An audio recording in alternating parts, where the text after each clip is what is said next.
السلام عليكم، مرحبا بكم في وصفات مطبخ سلمى. مازلنا متواصلين مع سلسله حلويات العيد. بما ان الجوز راهو بثمن رخيص هذاك الكاسي، الوغ ديزيد نجيب لكم هاد لاغوسات تاع تزيريات الجوز جو بنه شكلا ومذاقا. جبتها لكم بمقادير مضبوطه بالميزان لاصحاب المشاريع والمهيبات وبالمغرفه اللي تحب دير لدارها للعيد ان شاء الله. اذا كنتوا اول مره تشوفوا فيها قناتي لا تنسوا الضغط على زر الاعجاب وتشغلوا الجرس باش تلحقكم كل حاجه جديده.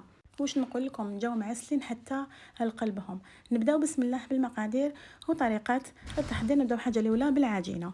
للعجينه نحتاجو 100 غرام فرينه، 25 غرام مارغرين وقرصه ملح وملون ابيض ولافاني. ندوبوا لا مارغرين تاعنا ونخليها حتى من تولي بدرجه حراره الغرفه. القيس بالمغرفه هاي اللي كان كتبت لكم اللي ما عندهاش الميزان، ودوك في اخر الفيديو نقول لكم شحال خرجت لي من الحبه. تحب تكيل بالكاس، سعه الكاس هذا 220 ملي كيما الكيسه اللي عندكم كامل.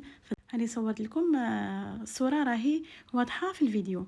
نحكم هذيك المارغرين، نخلط ندير فوقها نزيد قرصه ملح وين ابيض ولا فاني، نفرغ شويه فوق هذيك المارغرين دايما، نفرغ فوقها شويه المزهر، ومن بعد نبدا نطم فيها بالعقل. سيو طموها شاده روحها ماشي جريه باش من بعد الحبه تجيكم متحوفه وشابه، وتقدروا تحكموا في العجين. نلمها كامل هكذايا مليح مليح، ومن بعد نديرها في كيس بلاستيكي ونخليها تروبوزي هكذاك واحد ساعه. انا خليتها ريحت لي غير في المطبخ ماشي في الثلاجه.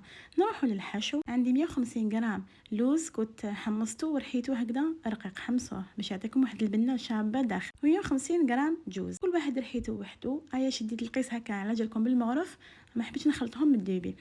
ومن بعد نعود لهم الرحيه. نعطيكم 100 غرام سكر عادي، نمزجهم كامل هكا مليح. نعاود باش هذاك السكر اللي عندي يتنحى كامل كيما راكم تشوفوا لهنا. كنت كملت رحيتهم. هنا نسحق قشور الليمون ومغرفه فاني، وزدت لها مغرفه صغيره تاع مارغرين. هنا كانت عندي حبابيط كبيره نخليت منها غير قيس مغرف وبديت نضم فيهم بس الكميه كيما كتشوفوا ماشي كبيره صغيره. لهنا في المرحله هذه ونحيت كميه من الجوز، نحيت من كميه من الخليط هذاك تاع الجوز واللوز، حطيتها تكوتي. واش ندير؟ نطمهم جاريين ونخليها تروبوزي واحد الساعه. وباك موراها نجيبو، شوفوا لهنا مازالو جاري، نحكم نضيف له الكميه تاع الجوز اللي قاعده. نتوما نحيو هكذاك حوالي 50 غرام. حطوه بجهه، خلطوا الخليط الاولاني ديروه شويه جاري باش السكر كي يقيسوا الماء هذاك يذوب كامل وتجيكم معسله كما شفتوها في اخر دوك تشوفوها في اخر الفيديو. ولهنا باك نبدا نضيف لها الجوز باش تشد روحها مع لو خدمنا على التعسل، ودوكا نخدموا على الشكل باش تجينا الشكل تاعها يقعد متماسك وحاكم روحه. نجيب العجينه تاعي لهنا كان ما تمشاليش مليح الكولورون، انا قعدت نطوي فيها هكا ونعاود نحل كيما هذيك العمليه نخدموها بالماشين. نفتحها بالسمك اللي حبيتو. جبت المون بورت بياس لهنا نيميرو 9 ولا اي رقم تحبوه نتوما على حسب المول تاعكم تاع التزريات اللي حتخدموا به. حليتها مرقيقه مخشين. من بعد الحواف اللي يقعدوا لي ندير لهم هكا ونديرهم داخل كيس بلاستيكي باش كي نوليهم نلقاهم واجدين، ما تعجنوهمش. كملوا كامل الكميه نخليها تروبوزي باش من بعد ما توليناش داخل المول. وزنت الكوريه حوالي 45 غرام، وقعت لي وحده خرجت لي الوزن تاعها 35 غرام. لهنا من بعد ما كانت روبوزات العجينه تاعي اللي مور ما طبعتها شويه خليوها هكاك واحد 5 دقائق باش كي ديروها هكا في ليمول قلت لكم ما تولي لكمش. نبدا نفاصوني فيها داخل ليمول تاعي. جبت هذاك الطابع اللي تحب تخدم ديريكت بالبوشون تقدر نطراسي به برك، من بعد نكمل العمليه تاعي كامل بالبوشون.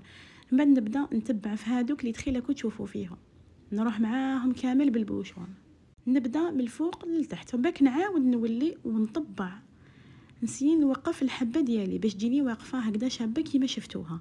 نبدا ندفع فيها بالبوشون ومامتون نعاود نطراسي روتور ونوقف الحبه. شوفوا كيفاش تجي ما شاء الله، تجي بزاف شابه. الا كان المول تاعكم تاع التزيريات صغار تقدروا ديروها 40 غرام، واذا كان كبير شويه لازم ديروها 45 باش تجي خارجه هكذا تجي باينه متحوفه وشابه. كرر نفس العمليه. ما تنساوش برك لاباط تاعكم هذه مره ما تطبعوها ديروها في ساشي باش ما تربي لكمش هذيك القشره من بعد تجيكم صعيبه في الخدمه وتفسد لكم كامل الخدمه ديالكم.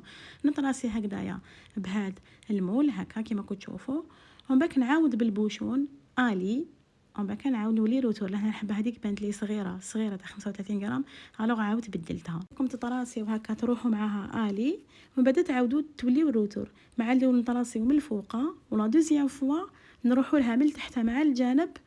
ندخلوا البوشون تاعنا ونطبعوها للفوقه باش الحبه تاعنا تجينا بومبي وتجي خارجه، بس كيما شفتوا كي تكثروا لها التخلاص ترقد الحبه تدخل داخل المول.